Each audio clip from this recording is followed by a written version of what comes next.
എന്തോ വരാൻ പോകുന്നെന്ന് എന്റെ മനസ്സ് പറയുന്നു.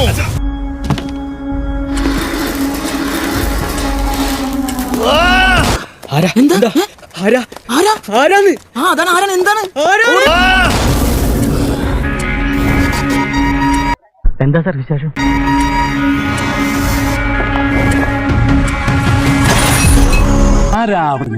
ആരാണെന്നറിയില്ല, ചങ്ങലക്കിട്ടിരിക്കുക. ബിഗ് ബോസിലേക്കുള്ള വാതിൽ തുറക്കാൻ ധൈര്യമുള്ള ആരൊക്കെയുണ്ട്? ഞാൻ ഇവനൊക്കെ പടക്കുറുപ്പന്മാരുടെ ഫാമിലിയാ. ജഗലുടെ രക്തമെന്ന് പറയുന്നത് ക്ഷത്രിയ രക്തമാ. അങ്ങനെ പറഞ്ഞു കൊടുക്കണം രമണ. 40 സാധാരണക്കാർ, 21 ദിവസം. ബിഗ് ബോസ് ഒന്നും മനസ്സിലായില്ലല്ലോ? എനിക്കും ഒന്നും മനസ്സിലാവാറില്ല. െത്തുന്ന സാധാരണക്കാരെ കാത്തിരിക്കുന്ന ആദ്യ കടമ്പയാണ് അഗ്നി പരീക്ഷ എന്ന ഷോ.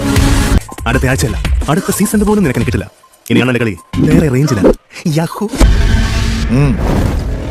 ഭീഷണിയുടെ സ്വരത്തിൽ എന്നോട് സംസാരിക്കരുത് കേട്ടോ. ഭീഷണിപ്പെടുത്തി നീ എന്ത് ചെയ്യണം? കോടിയേറി ആവശ്യമില്ലാത്ത ആണിയൊക്കെ പറിച്ചോളാം. ഈ യുദ്ധം ജയിക്കുന്ന ഒന്നോ അതിലധികമോ സാധാരണക്കാരായിരിക്കും ഇത്തവണ ബിഗ് ബോസിലേക്ക് എത്തുക.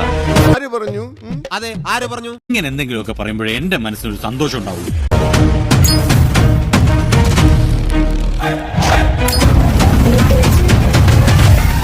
ഈ വേഷം കെട്ടി കണ്ടിട്ട് ഇയാളിച്ചിരി ഓവറാണോ എന്നൊരു സംശയം. മജീഷ്യൻ സാമ്രാട്ടിനെ പോലെ. തീക്കളിയാണ്, അത്ര എളുപ്പമല്ല. ബിഗ് ബോസ് പോലെ തന്നെ ടഫാണ് അഗ്നിപരീക്ഷയും.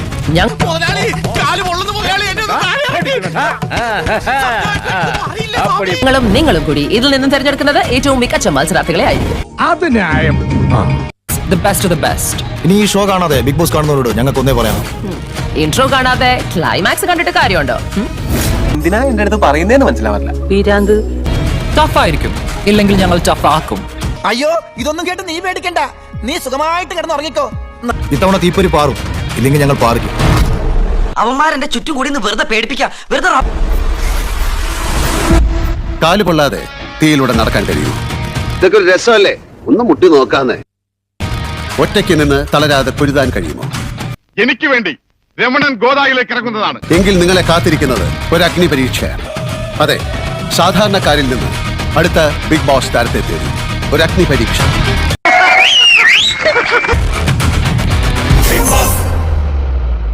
താൻ വന്നു അല്ലേ? മതി. ഇനി എന്താ വേണ്ടതെന്ന് എനിക്ക് നിശ്ചയമുണ്ട്.